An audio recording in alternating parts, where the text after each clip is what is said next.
সত্যি আমার মনে হয় সবথেকে শাড়ি কম আছে, এটা আমার মনে হয়। সব মেয়েদেরই তাই অবস্থা, আমি দেখি নিজের জিনিস কখনোই ভালো লাগে না। আমারও সেম। শাড়ি আছে, যে কয়টা আছে আছে ভালোই, তবে ভালো লাগে না নিজের শাড়ি পরতে পরতে। নিজের শাড়ি সরি, মানে শাড়িগুলো আর ভালো লাগে না। তবু দুইটা শাড়ি বার করে নিলাম, বিয়ে বাড়িতে যাব, যে কোনো শাড়ি একটা পরে নেব দুটার মধ্যে। আর এগুলো মিশো থেকে নেওয়া হয়েছিল, একদম সিম্পল শাড়িগুলো। তো পাশের বাড়িতে বিয়ে, তো বেশি সাজুগুজু করবো না, একদম সিম্পলের মধ্যে যাব। আর মেকআপ টেকআপ তো করি না আমি সেরকম একটা, তবে লিপস্টিকটা একটু পরতে ভালোবাসি, সেটাই পরি। আর টিপ টিপ দেবো একটুখানি, আর আইলাইনার কাজল এসব তো আমি পরি না, সিম্পলের মধ্যে সাজতে বেশি ভালোবাসি। তো যাই হোক, একটু লিপস্টিকটা বেশি করে দেখতে পাচ্ছ তোমরা, দিচ্ছি। আর রেডি হয়ে নিলাম, এই শাড়িটা পরে নিলাম, আর সেটার উপর এভাবেই পরে নিলাম।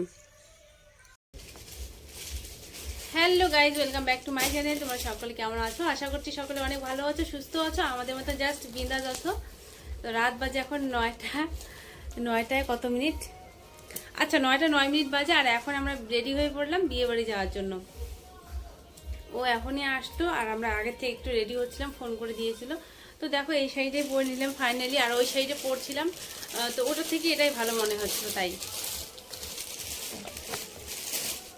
এই দেখো আয়নাটা এখানে আছে।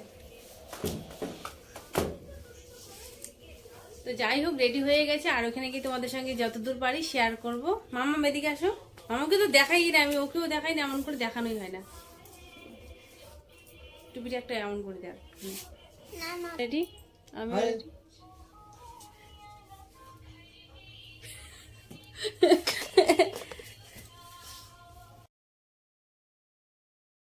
দুজনের বিয়ে তো, একটা ছেলে মানে ভাই বোনের, তো মানে যার আর কি বউ ভাত, একজনের বউ ভাত আর একজনের বিয়ে।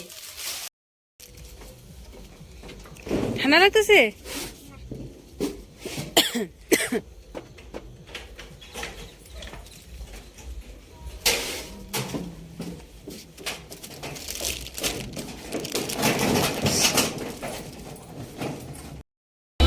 যাও, তুমি যাও।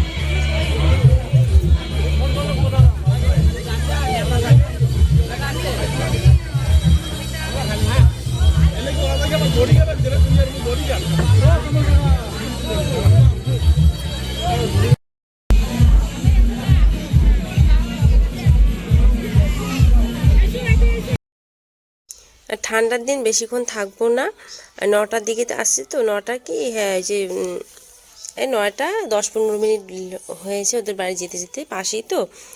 তো এখন একটুখানি বসে, তারপরে বসে গেলাম এদিকে খেতে, 10টার মতন এখন বাজে।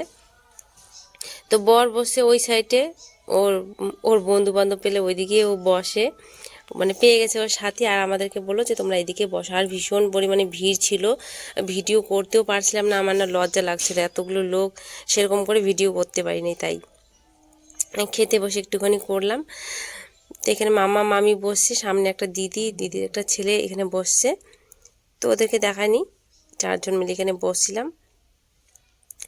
চলো খাওয়া দাওয়া করে নিই।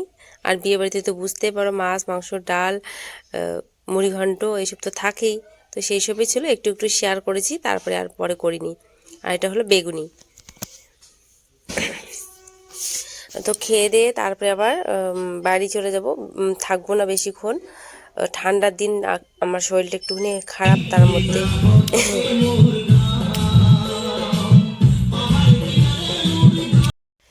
তারপরের দিন চলে আসলাম, সেদিন আর ভিডিও করিনি। তো এটা হলো, দেখো এগুলো হলো কানশিশি শাক বলে এটাকে। এটা খাওয়া যায় কিন্তু, মানে যেগুলো আমি তুলে তুলে ফেলাচ্ছি, তো সেগুলো অনেক হয়েছে অনেক। তো পাতলা করে দিচ্ছি যাতে করে শাকগুলো ভালো হয়। তো ওই যে স্নানের আগে ভাবছি এই কাজটাও করে তারপরে স্নানে যাব। তো ওগুলো শাকগুলো পরিষ্কার করে দিচ্ছি। আর মানে ঘাসও হয়েছিল হালকা হালকা, সেই ঘাসগুলো দিয়েছি তুলে তুলে। তাহলে কী হবে, জল টল দিলে শাকটা সুন্দর হবে, ভালো হবে।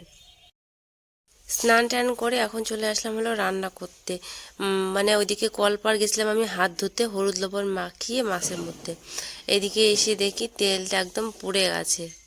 আমি ভাবছিলাম যে হয়তো গরম হতে হতে আমি এসে যাব, কিন্তু সময়টা লেগেছে আমার বেশি। তো কড়াইটা এরকম হয়ে গেল, কি আর করার। তো ভাবছি মাছ রান্না করব আর মাছ হ্যাঁ লাউ দিয়ে রান্না করব। গাছের লাউটা এখনও রান্না করা হয়নি, কালকে তো বিয়ে বাড়ি গেলাম, এইভাবেই দিনগুলো যাচ্ছে। তো আজকে এই যে মাছ রান্না করব। তো বন্ধুরা এই দেখো খড়ি কাটতেছি আমি এখন এখানে, আর তার সঙ্গে ভাবতেছি একটুখানি কিছু খাই, খেতে ইচ্ছে করছিল। মামাম দোকানে গেল। তো বিকেলবেলা আমি এখানে বসে পড়লাম হলো খড়ি কাটতে। ভাবলাম যে বসে আছি, শুবো না, যদি দিনের বেলা ঘুমাই এমনি তো শরীরটা একটু খারাপ খারাপ, সর্দি সর্দি কাশি কাশি, শুয়ে থাকলে কিন্তু ঠিক ঘুমিয়ে পড়বো। কিন্তু ঘুমাচ্ছি না কেন বলো তো, যদি এখন ঘুমাই রাত্রিবেলা ঘুম পাবে না, ওই জন্যই আর কি দিনের বেলা ওই ভয়ে ঘুমাচ্ছি না। ভাবলাম যে কাজগুলো করি। তো ভালোই হলো, আমি আমার কাজ করা দেখে অনেকেই এখানে চলে আসলো। ঠাকুমা একটা আসলো, একটা যা আসলো, এসে অনেকক্ষণ গল্প, তখন আবার বেশ ভালো লাগছিল ওদের সাথে কথা বলতে বলতে কাজ করেছিলাম না, খুব ভালো লাগতেছিল। তারপরে অনেকক্ষণ ছিল ওরা, আর আমার কাজগুলো এদিকে মোটামুটি অনেকটা হয়ে গেছে। তো মানে এতক্ষণ যে করছি এখন কিন্তু আসেনি, এই একটু পরে আসবে। দূর থেকে দেখা যায় যে কেউ আমি কাজ করতেছি, তাছাড়া তো আমি মানে বাড়ির ভিতরে বেশিরভাগ থাকি, বাইরে বসি না, খুব হঠাৎই বসা হয়। তাছাড়া কিন্তু বসি না বাইরে। ওই জন্য মানে কেউ যদি দেখে কিছু কাজ করতেছে একটুখানি গল্প করে, বিকেলবেলার দিকে সবাই ফ্রি থাকে। আর এখানে দেখো ডালপালা কয়েকটা আছে, তো আজকে করব, বাকিটা কালকে করব। কালকে দিনের বেলা যদি সময় পাই, কালকে হোক পরশু হোক, মানে আজকে আমি সবগুলো করতে চাইছি, কিন্তু ওই যে বর চলে আসছে, পরে আর করতে পারিনি। আর ঘরটা একটু অগোছানো আছে দুদিন থেকে, ওই যে করাই হচ্ছে না, কালকে তো বিয়ে বাড়ি গেলাম, সেই থেকে আর পরিষ্কার করা হয়নি। সবাইকে শুভ সন্ধ্যা। আর এগুলো দেখো হলো শুটে হওয়া মুড়ি, তো এগুলোকে আমি অনেক সুন্দর করে ভেজে দিলাম, একটু লঙ্কা টঙ্কা দিয়ে ভেজে দিলাম। এগুলো খাবো, যে অনেকগুলো দেখা যাচ্ছে, হ্যাঁ অনেকগুলো আছে, তবু দেখি যতদূর খেতে পারি খাবো, আর না খেলে পাখিয়ে দিয়ে দিবো। কারণ অনেকদিন থেকে মুড়িগুলো জমেছিল প্লাস্টিকের মধ্যে, তো ওই জন্য সবগুলো আমি গরম করে নিয়ে নিলাম, আর এতগুলো হবে বুঝতে পারিনি। তো চলো পরে দেখা হচ্ছে আবার। এই যে মুড়িগুলো লঙ্কা দিয়ে কেটে নিয়েছে, আর এখানে হলো চা। দেখো ফুলগুলো কি সুন্দর হয়েছে, এগুলো কিন্তু শাড়ি পরে খোপাতে দিলে ভালো লাগবে দেখতে। কিন্তু গাছের মধ্যে না কি জানি এগুলো হয়ে গেছে পোকার মতন, এই যে এগুলা পোকার মতন অনেকটা, এই জন্য। আর এদিকে এগুলো কেমন হয়ে গেছে, এখানেও পরি আসতেছে নিচে, এই যে সেম সেম অবস্থা, এই যে দেখো পোকা আসছে এগুলোর মধ্যে। তো চলো আজকের ভিডিওটা এই পর্যন্তই, দেখা হচ্ছে কালকে নতুন কোনো ভিডিওর সঙ্গে। ততক্ষণে সবাই ভালো থেকো, সবাইকে টাটা।